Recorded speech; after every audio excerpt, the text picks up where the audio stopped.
Dito kami ngayon nagtitiba ng saging dito sa bundok sa lupa ng aking ama. Ngayon ay ito, na-harvest namin tong solo, tapos yung bangalan, ang lalaki, grabe. Yung isa talagang solve pa dito, no?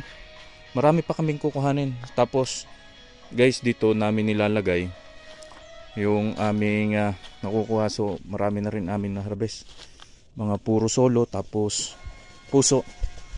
So ayan, ito yung tinatawag na dito sa amin sa Mindoro, yung paragos, no? May galon yan, kaya may tubig kami na dinala dito sa bundok para sa amin, sa mga hayop dito. So ayan, dito kami ngayon sa bundok. So papakita ko sa inyo kung gaano karami yung mga solo na tanim ng aking ama dito. Grabe.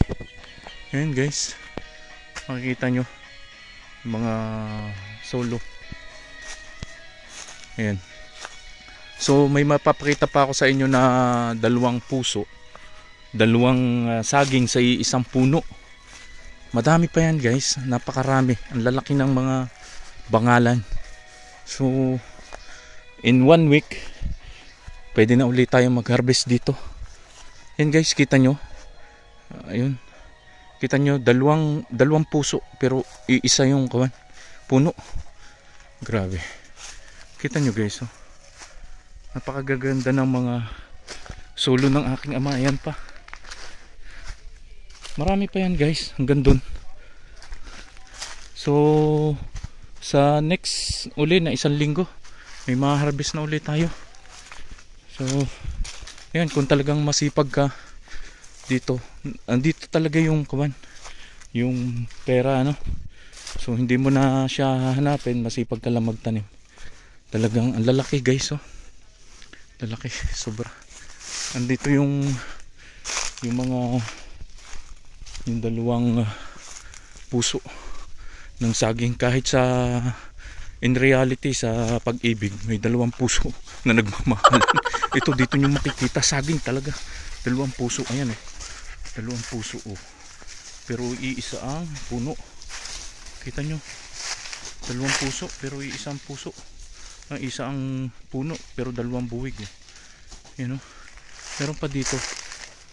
Ayan, yan guys, grabe. Dalawang puso niya, pero dalawa din ang buwig, pero iisa ang puno. Grabe yung pagmamahal yan. Diyos ko.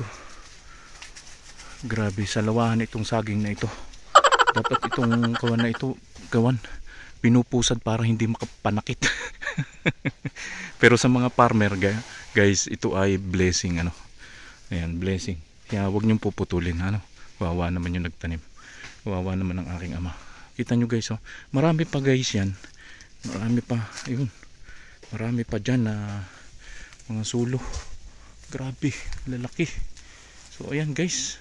At magakot muna ako ng mga saging na tiniba ng aking ama. Ayun ang aking ama. Naniniba. Ayun. So guys, thank you. Maraming salamat. Marami pa dito. And good for 1 week. Harvest na ulit tayo. Ayun, grabing dalawang puso na ito. Oh my God.